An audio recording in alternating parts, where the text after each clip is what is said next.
Hey y'all, this is Mimi with Our Infectious Travel Diseases, coming to you once again with another episode of Bump Around and Find Out what we're doing in Merida, Mexico. And today is Saturday, December 7th, and there are several options for us that we could get into this evening. We could go to the English library and support the Teens Club, the Team Homeschool Club. They're going to be selling some crafts and things. We could go to BC Merida, where they're doing a route from the Monument La Patria to where Santa will be, where kids can give their letter to Santa about what they desire to have. And I'm just not like, as much as I would like to go see the lights and things like that, the part about going to give a man in a suit a wish list, we're just gonna let that go. And then Wicked is playing in English at the theater over here at Plaza Alta Brisa, which we could walk to. And so that's an option. So maybe we'll just do that. But the movie is like 60 minutes, 145 minutes.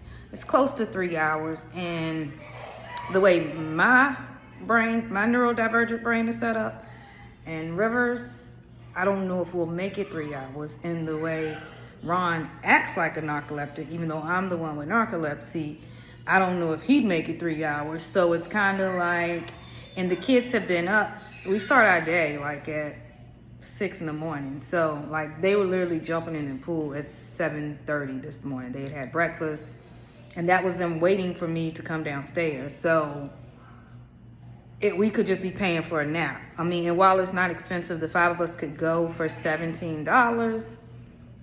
I just don't know. I really don't know. But I did want to just jump on here and say that I want to talk about one of the things that you hear a lot of people talk about when they make the move and, you know, they're not close to family. Some of the things they experience is you experience FOMO, fear of missing out, or you just don't feel included because people don't tell you what's going on, since they feel like, well, since you're not here, we don't, and I don't have too many feelings towards that, because at the end of the day, you're right. If I'm not there and it's something going wrong, there's nothing I can help with. But it doesn't mean I don't want to hear about the highs and the lows and the good things that are happening in your lives, and so on and so on, because that's part of keeping the connection going, if that's something you desire to do. And so I just want to shout out to my family members that do this for me, that haven't just cut me off like some friends and family have, because we're not in Mexico. So I want to give a shout out to my great Paul niece, which is Sasha. Sasha celebrated her 2nd birthday and had a beautiful, beautiful birthday party on today. And I feel like I attended. I got the pictures of the setup. I got the pictures of the event, the video of the event. I could taste the Doggaritas and see the hot dog bar and smell it. And so I want to thank my niece Sheena for just keeping me included in that way. My sister for sharing her move with me and just allowing me to be a part of that. And, I want to thank those people that still remember me as being a part of their life, even though I'm in Mexico, because I'm not dead, I'm just in Mexico. Because I want those of you that are considering a move to anywhere abroad outside of the US with the family, I want you to know it's possible. Like, I have a son that's on the spectrum. I'm narcoleptic and neurodivergent and ADHD, all those good things, and plus have some other health issues going on. Suffer from major depressive disorder, like real deal thing, trauma. And my husband is a disabled veteran that has PTSD and a host of other things that are going on that are service-related injuries. Then I have a son that has dyslexia, and then I have a daughter that I guess her only issue is she just loves sweets and baked goods and candy. She'll just eat sweets all the time. So we just got to watch that so she doesn't end up on an episode of My 600-Pound Life. And so, but even with all of that, we got up and made the decision to just try something that could help us live just a different style of life. So if you're thinking about it, really think about it and really just write down what's stopping you from pursuing it, because a lot of times the stuff that's stopping us from pursuing it isn't even a daily thing in our life. When we think about family and friends, if you're not living next door to them or in the same house with them, it's not going to feel any different, right? We were all the way in Texas, and all of our immediate family was either, my closest family was 3 hours from me. And that was my best friend / sister. And then everybody else, my family and loved ones, were on the East Coast, North Carolina and Virginia. And so it didn't feel any different. People weren't coming to see us in Texas. We had to go see them. Now, I won't say all people weren't coming. Like, my sister and my niece came to see me, and I had a friend from Detroit come see me. You know, we had a couple people come, but most of the people in our lives just were not coming to see us in Texas, and we were in the United States. So when those same people had something to say about us leaving, it was like, you don't even come visit us, and we're in the same country. So why would we sit still and not live our lives when you're already not keeping us in your life? The only way we're really present in your lives is if we come to you now. So I felt like nothing would change. So if that's the case, if we still wanted to keep those relationships, it would still be the same dynamic. We would still be the ones going.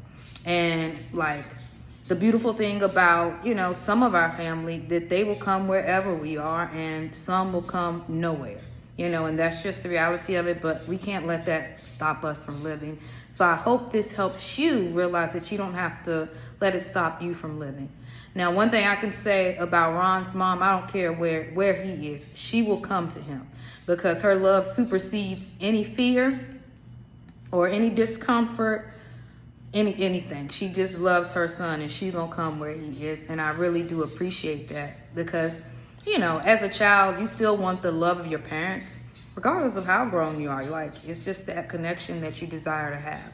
So I hope this helps, and I hope that I'm really inspiring somebody else to just take a leap and live a different life, and don't wait until you're, like, after you've given the best of your life away. Do it now.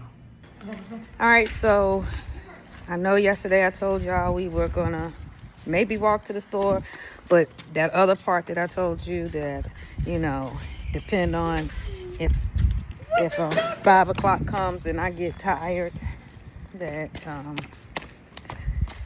I would end up just ordering the things we need, and that's what happened. So it is Sunday morning here in Merida, and River, get on this side of me, and we're gonna go ahead and walk to Altabrisa. It's about a 20-minute walk for us. We don't have to hold hands. You can walk. You just stay on the sidewalk. That's the name of the mall. And yeah, so we're walking there. Nice sunny morning.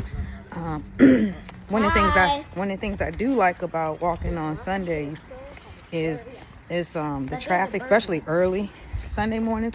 Traffic is very, very slight. Look at this house right here, y'all. It's a house that nobody's living in it. I don't know what's the deal with it.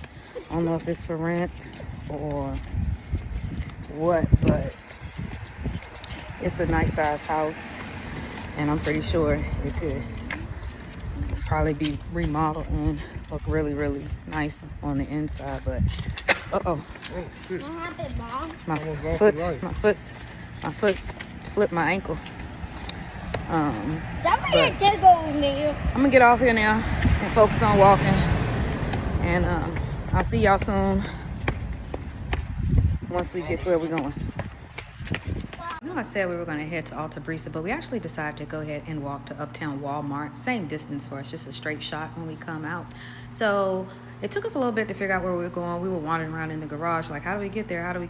And actually had to go inside and go up the escalator, and then boom, Walmart's going to be on your left. You're going to see the big Walmart sign. So Walmart looks like Walmart. I mean, some things are different, but not too much. But we were just coming because we needed to get a notebook, some highlighters, some soap, things like that. So I just checked out the pricing on the Christmas stuff just to see if it was average or more here. And guess what, y'all? I finally found a ham. But anyway, I didn't get one today. We just got the things we needed, a few things for dinner. Got some beef to make some tacos. As you know, we've been eating a lot of tacos here.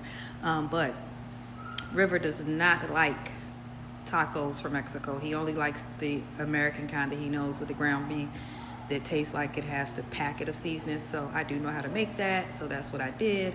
And we just had some tacos for lunch, and they were really, really good. How your taco, River? What? How's your taco?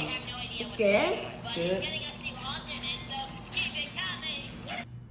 Until next time, this is Mimi saying peace. Thank you for watching. Please like, subscribe, and comment. And I look forward to seeing you on our next episode of Bump Around and Find Out What We're Doing in Merida, Mexico.